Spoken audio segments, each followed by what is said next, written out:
My dear saints of God, welcome once again to my channel. I'm so glad to study the words of God with you today. It's by the grace of God that we can be together once again on my channel. So please, before you watch this video, please like and subscribe on my channel. God bless you abundantly. Now, my dear saints of God, there are many disasters on this earth. Every day we hear on the news channel, there's the flood, earthquakes, there's terrible terror, and even disasters that brought virus and diseases. So, my dear saints of God, we also hear about this latest news about the wars, about Iran and about America.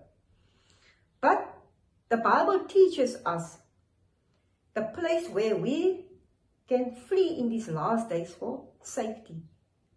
So, my dear saints of God, let us see through two kinds of people how God saved them from the disasters in the Old Testament.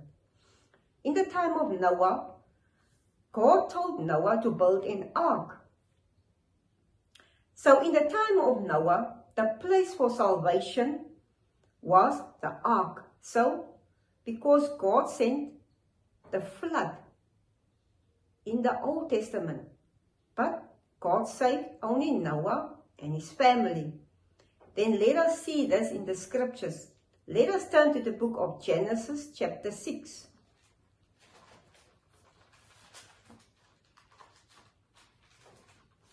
Genesis chapter 6. And we can read from verse 5 until 8. The Lord saw how great the wickedness of the human race had become on the earth, and that every inclination of the thoughts of the human heart was only evil all the time. The Lord regretted that he had made human beings on the earth, and his heart was deeply troubled. The Lord said, I will wipe from the face of the earth the human race I have created, and with them the animals, the birds, and the creatures that moves along the ground. For I regret that I have made them. But Noah found favor in the eyes of the Lord. So, my dear saints of God, and that is why God told Noah to build an ark. So when Noah and his family was safely in the ark, then God sent a flood. So that is why the place for salvation, it was the ark. So let us also see in the time of Lot and his family. You all know the story about Lot and his wife and his daughters. So let us see the place for salvation in the time of Lot. Where did he and his family flee for safety? Then let us turn to the Bible in the book of Genesis 18. And let us read from verse 20. Then the Lord said, the outcry against Sodom and Gomorrah is so great and their sin so grievous that I will go down and see if what they have done is as bad as the outcry that has reached me. If not, I will know. So, my dear saints of God, let us also turn to chapter 19, Genesis 19. And we can see through the scriptures as we will read, God sent two angels to Lot's family, to Lot and his family. So they stayed there that night, but they also commanded Lot to gather his family so that they can leave the city. So, my dear saints of God, let us read from verse 16. So, I think hesitated, Lot hesitated for a time here. That is why this man, they grabbed his hand and the hands of his family. Let us read from verse 16. When he hesitated, the man grabs his hand and the hands of his wife and of his two daughters and led them safely out of the city. For the Lord was merciful to them. As soon as they had brought them out, one of them said, Flee for your lives. Don't look back and don't stop anywhere in the plain. Flee to the mountains or you will be swept away. But Lot said to them, No, my lords, please, your servant has found favor in your eyes, and you have shown great kindness to me in sparing my life. But I can't flee to the mountains. This disaster will overtake me, and I'll die. I think maybe he was very old at that time, so he couldn't move fast. Verse 20. Look, here is a town near enough to run to, and it is small. Let me flee to it. It is very small, isn't it? Then my life will be spared. He said to him, Very well, I will grant this request too. I will not overthrow the town you speak of, but flee there quickly, because I cannot do anything until you reach it. That is why the town was called Zor. So the place for safety was Zor. So that is why God sent two angels, and they told Lot and his wife that they must hurry up and pack everything, and they must flee for safety, because God will send a disaster on Sodom and Gomorrah because of the grievous sin of the people. So my dear saints of God, also in these last days, we are living on this earth, and this earth is the city of refuge. This is the sinful world. That is why God sees the end from the beginning, and God knows his children, and God wants to save us before God sent the disasters on this earth. So let us turn to the book of 2 Peter. 2 Peter chapter 3.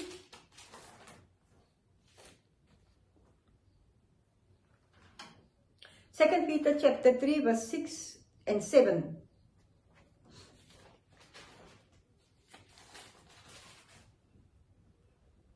By these waters also the world of that time was deluged and destroyed.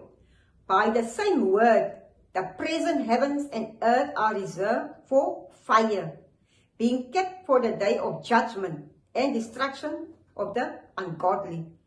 So God will send a disaster on this earth. But the scripture that God has given us is also a place for our salvation in these last days. The place that we must flee for our safety. Then let us go to the book of Jeremiah. Jeremiah chapter 4. And let us read from verse 5.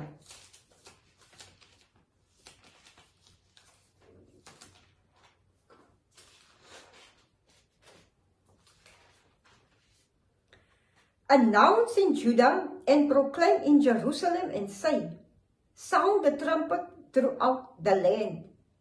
Cry aloud and say, gather together. Let us flee to the fortified cities.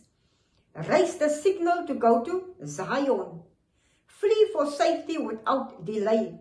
For I am bringing disaster from the north, even terrible destruction.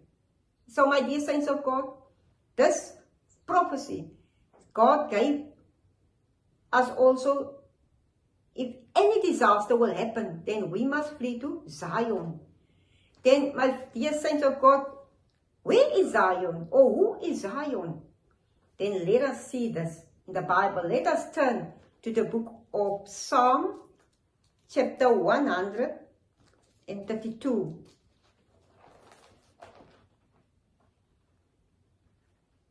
Psalm 132.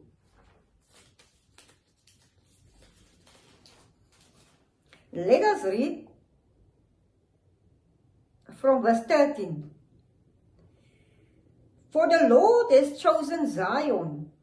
He has desired it for his dwelling, saying, this is my resting place forever and ever. Here I will sit enthroned, for I have desired it. So my dear saints of God, the place for our salvation, it is Zion, because God dwells in Zion, because we are God's temple. So where does God dwell? God dwells in us. We are God's temple. So the Bible says that for the Lord has chosen Zion, He has desired it for His dwelling, saying, this is my resting place forever and ever. Here I will sit enthroned, for I have desired it. So God's resting place is Zion. So we are spiritual Zion. There's the city of David, Zion, and we have also our spiritual Zion. It is us, you and me. So my dear saints of God, let us confirm that we are the temple of God, because God lives in us and we are Zion. Let us turn to the book of 1 Corinthians, chapter 3, verse 16. 1 Corinthians chapter 3, verse 16. Don't you know that you yourselves are God's temple, and that God's Spirit dwells in your midst? So we are God's temple, and the Spirit of God dwells in us. We are spiritual Zion, because God's dwelling place is in Zion. It is in us forever and ever. So we are called Zion, the place where God's dwelling place is. So we are spiritual secure, and we are peaceful about it. God's protection is with us. So we also are the ones who must also keep God's appointed times, like the Passover. So through the Passover, the blood of the Passover lamb will also save us, just as the Passover blood saves the Israelites out from Egypt. So my dear saints of God, just as God saves Noah in the ark, and God saves Lot to go to the city of Zoar, God also sent us in these last days that we must go to Zion. But spiritual, we are Zion. So God's dwelling place is in us. So in these last days, so when God sends a disaster, God will save us, because God is with us. Because in the book of John, let us turn to the book of John, John 14. John 14, verse 16. I will ask the Father, and He will give you another advocate to help you and to be with you forever, the Spirit of truth. This is about the Holy Spirit. The Holy Spirit, Jesus says that the Holy Spirit will help us and He will be with us forever. So this is God's Spirit. In Psalm 132, the Bible said that God is with us forever and ever. This is His resting place. So my dear saints of God, let us trust and believe that God is with us, so that we can be saved in these last days. So my dear saints of God, I hope you have made notes about the scriptures, and we can also study once again and next time about the prophecy about Daniel. So please subscribe on my channel so that you cannot miss out on the prophecies of Daniel, part 1, part 2, and part 3. God bless you.